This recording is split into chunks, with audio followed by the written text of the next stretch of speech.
impressions of their number one or their first round pick? Dan, two things that stood out to Washington. One, and you saw it there in that clip, he's got a big personality. He ingratiates himself to the locker room. He knows how to kind of work that area and get to know players, veterans, and rookies. So he has stood out in that area. The Commanders, when they drafted him, they believe they had a leader in the defense, not only a great player. So he's showing that slowly but surely. And also, the guy can move. And Dan Quinn loves to get front seven players going downhill. So they believe they can use Sonny Styles in a lot of blitz packages moving forward. He'll get an NFC East baptism by fire with the Eagles and Cowboys. Yeah, Sonny Styles. You know, I look at this, and I'll play you what Sonny Styles says. Where number 7 overall pick Sonny Styles told us why he chose to wear the number 52. So I ended up going 52. You know, I mean, I was a big fan of like Patrick Willis, Ray Lewis growing up. Like those were guys I recognized, and then also like Luke Kuechly, but those three. So I was like, hey, 52 seems fitting. You know, I think it's a little different number than the guys that are on that wall. I was like, okay, maybe I can start my own little thing. And I told my dad, and he's like, hey, 5 + 2 is 7. That's your draft pick. So I love that. It's perfect. So I'm excited to wear it. I think it fits. An interaction here. Again, some of these things seem so small. And they are to a degree. But, I look at the Commanders as a team they're trying to build, right? They're trying to build. And they had that in 2014, right? With the success that they had. Then things, you know, unfortunately for them, kind of got derailed a bit. But, at the core of it, they were trying to set themselves up to be a team. I always reference like the Bills, the Ravens, the Chiefs. Like, they're trying to position themselves to be in like, hey, we're a great team year after year after year. Again, we're not going to win it every single year. We're not going to get to the conference championship game every single year. But, we are going to be a great team year after year after year. And in order to do that, you need awesome players, mature players, you need an amazing culture.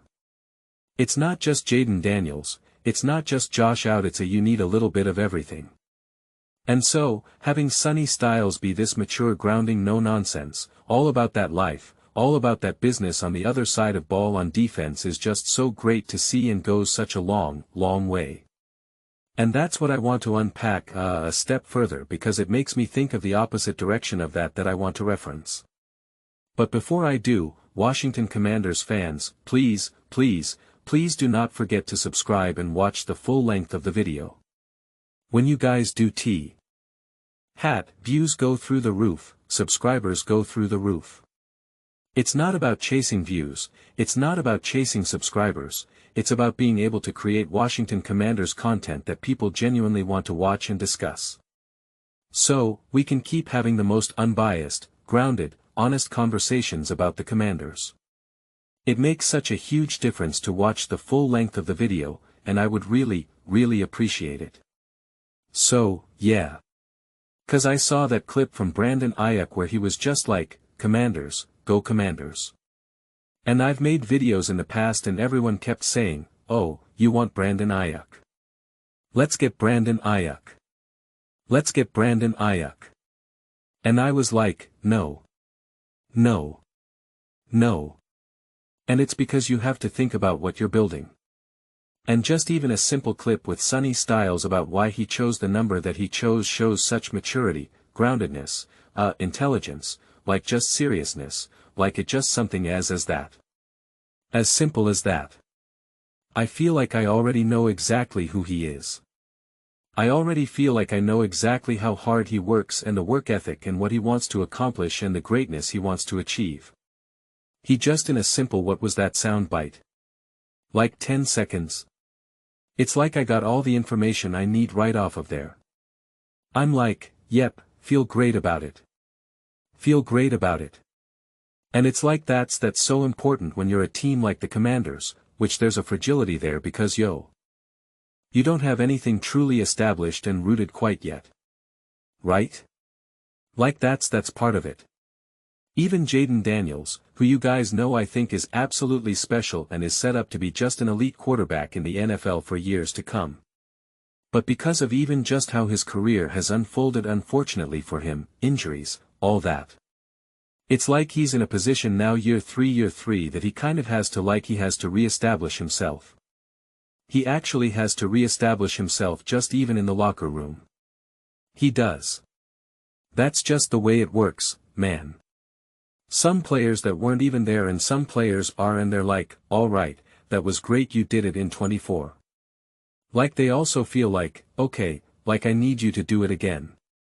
I need you to prove that you're great. Like come on, like let's get on with it. They're like, oh, man, you were banged up last year. That's a bummer. They're like, no, let's go. We're trying to win. We're trying to compete. We're trying to be great. Let's go. Like it's just the way it is. It really is like mob mentality, like mafia mentality, where it's like you're only as good as your last envelope. And it's the same thing whether it's with fans, whether it's with ownership, whether it's with the media, and whether it's with the players. Right? They don't get me wrong. They believe in Jaden. They love Jaden. They expect him to be great. But it's like you got to perform. You got to ow it. And I expect him to. But my point is that there is still a re-establishing. It just is.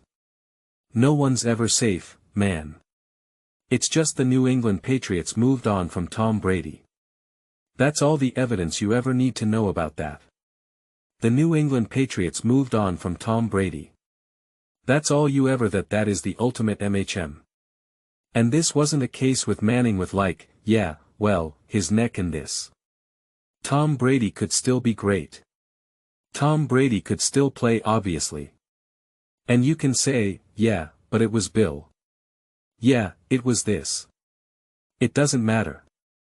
Ultimately, it was all right. Best of luck.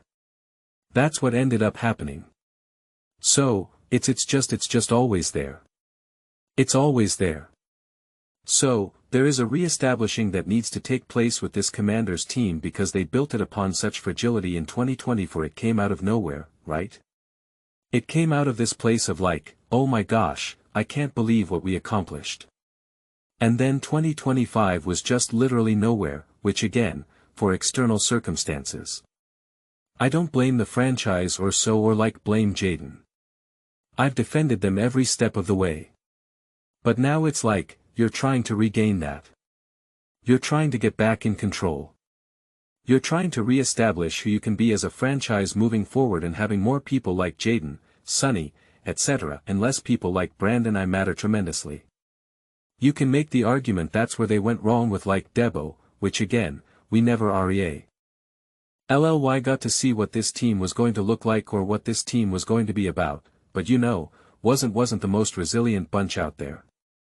So, I see a little sound bite like that and it really does genuinely bring a smile to my face. And I think it was just last night that weird clip of Brandon Ayuk came. Like I actually just feel bad for him. It's obviously like, things are not going great. So like I actually feel bad cause I don't think, those are the actions of someone who's feeling good about life, feeling healthy, and, has a good support system around him. But I still see in the comments section of like, oh, got to get him to the Commanders. Got to get him to the Commanders. And it's like, no, man. If you were 5 years into the future and you had all this establishment, you had a lot of success, you have the infrastructure, you have the culture, you have the community there and all of that for sure. Then I'm very open to you being able to bring in, a different collection of personalities and then different backgrounds in terms of how complicated things can be. But as of right now, it's like, no, man. You need a foundation. You need that foundation. You need the coaches on both sides of the ball. You need the leaders on both sides of the ball. You need the playmakers on both sides of the ball. You need the work ethic on both sides of the ball. You need the hard work on both sides of the ball. You need some joy on both sides of the ball. It's like you need to check a lot of these boxes off. And for all intents and purposes, the Commanders aren't doing it. So, yeah. That's just what that clip makes me think of. So, but those are just my thoughts. I'd absolutely love to hear yours. What do you guys all think about the Washington Commanders, Sonny Styles, what they're building, what they need to do to be able to actually reinforce their ability to be like a perennial top team in the NFL? Let me know your thoughts in the comments below. I read every single comment. Whether you agree with me or disagree with me, either way, let's get in some discussions. Let's get in some fights, but ultimately, let's just have some fun. Please do consider subscribing. We're building an amazing community here and I'd absolutely love to see you part of it. I want to build something that we all generally feel connected to. Something that we're really excited to be part of. I think we're well on our way to doing it. Please don't forget to give this video a thumbs up. It really does help visibility and the algorithm. Thank you so much. See you next time.